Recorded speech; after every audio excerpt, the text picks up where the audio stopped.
Intercompany inventory transfers. We're going to continue now with case 3 on our downstream transactions. In case 3, some of the inventory is sold in the current year and some is sold in the second year. And again, the recordings only include the intercompany inventory transfer information. The lecture notes include a more detailed analysis of the equity accounting and the consolidation accounting. Case 3. We must address under the equity method of accounting any special allocation. Again, we'll go through the inventory transactions and we'll use the same information as case 1 and 2, and we'll change it a little bit and say that there's $14,000 of goods remaining. So we see that here is the inventory transaction for the purchase, the sale to the subsidiary, the subsidiary recording the purchase, and here's where we change. The subsidiary has $14,000 of inventory remaining.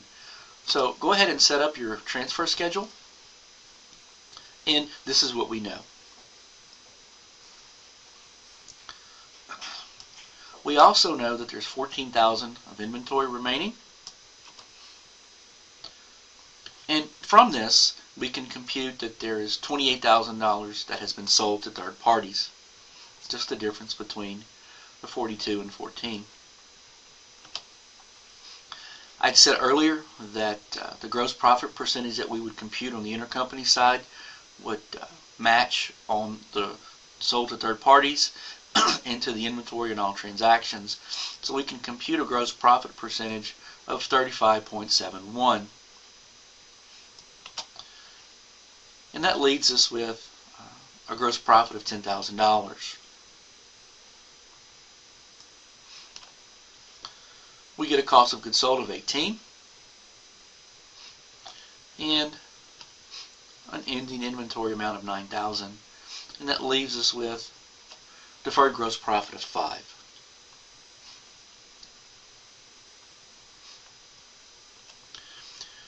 Many students always ask, what price did the subsidiary sell the goods for?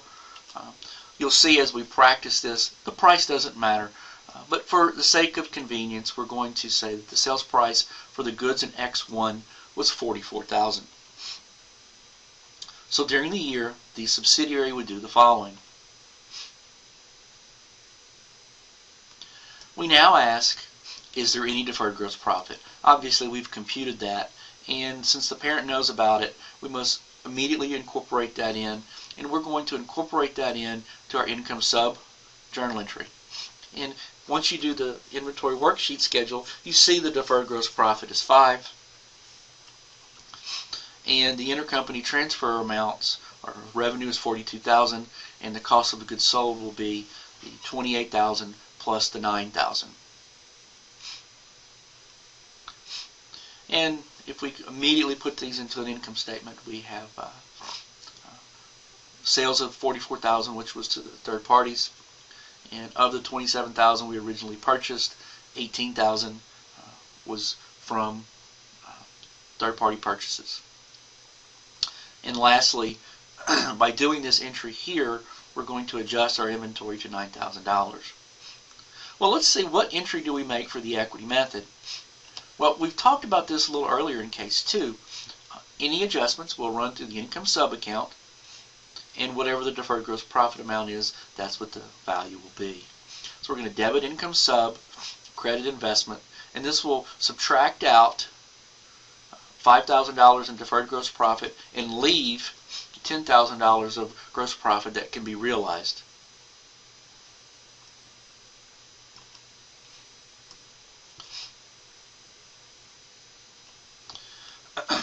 As in case 2, any deferred gross profit that we have in 1 year, we'll subtract it out, and then once we sell it and realize it, we'll add it back in, which we'll do in year 2.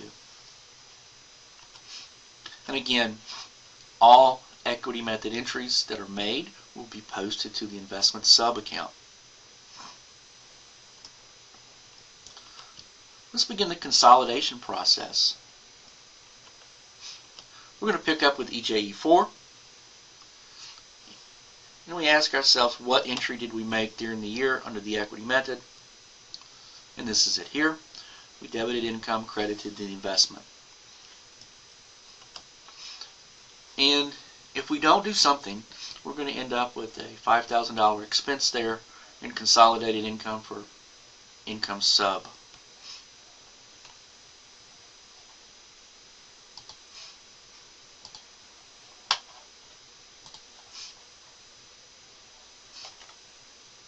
All right, what do we do from here? We're going to reverse that out. We're going to debit the investment sub, credit income from sub.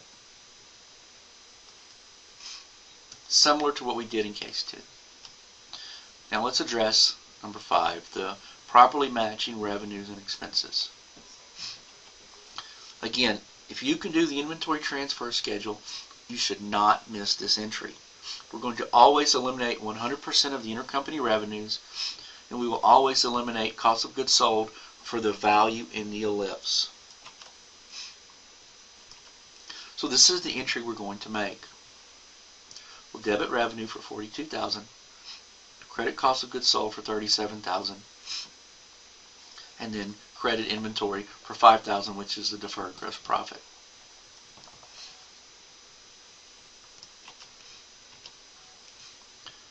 We can see here in the partial income statement, revenues are properly stated, so is cost of goods sold, as well as inventory. On our consolidated net income, similar to case 2, if there's any deferred gross profit we need to postpone, we subtract it out as soon as we know about it, and here we see it here. And that leads us into the second year. So, similar to case 2, case 3, the entries are going to be exactly the same. We had some deferred gross profit in year 1. We need to now recognize that deferred gross profit. The only difference with case 2 and 3 is that in case 2, it was all of the transaction. In case 3, it's a partial.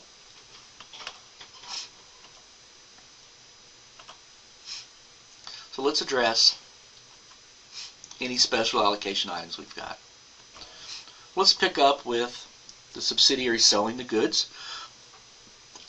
And for our purposes, I took the $66,000 of total revenue that we were using and split it out. $44,000 in year 1, $22,000 in year 2. So here's the entry that the subsidiary would make. And then we ask, is the gross profit stated correctly? And we know that the parent has some gross profit that we postponed, $5,000, that we can now recognize. So we know that the parent's gross profit is understated. So we need to incorporate that into the income statement.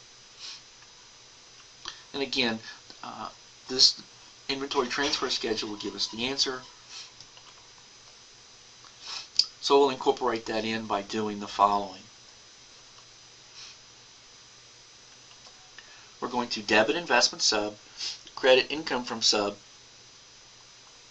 for the $5,000. And notice the credit income sub will increase income, which is the deferred gross profit that we postponed in year 1. We're now recognizing that in year 2.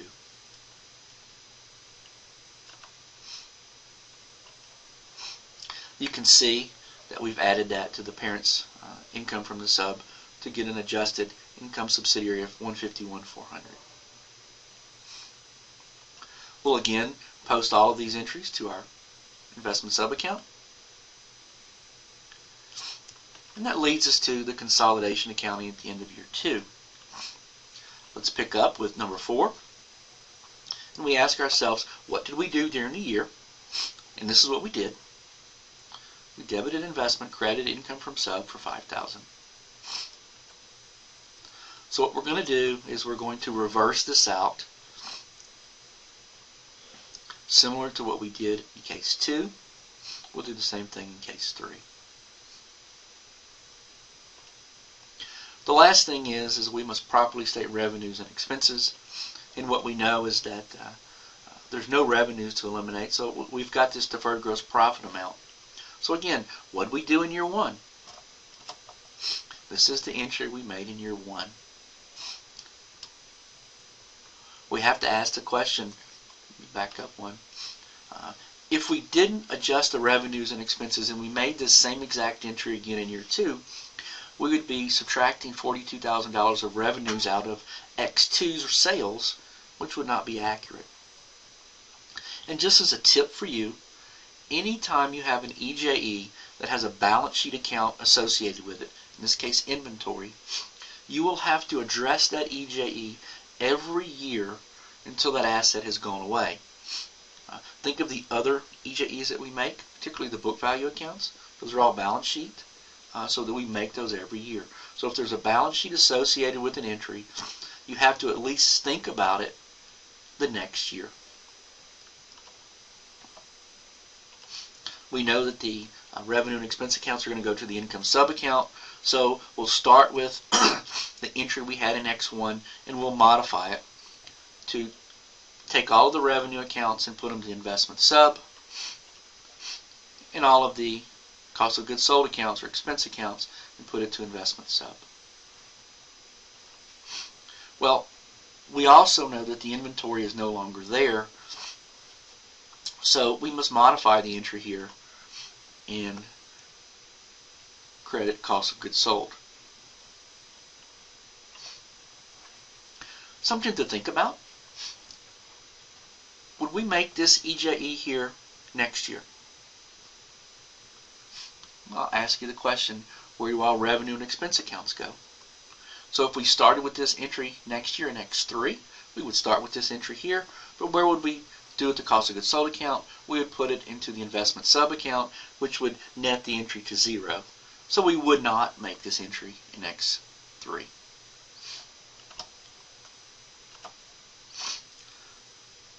With our partial income statement, we see the revenues are stated to outside parties.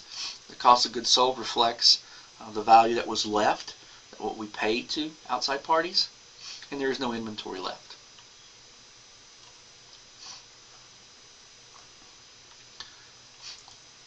Just as we subtracted the deferred gross profit out in year 1, when we recognize that we're going to add it back in.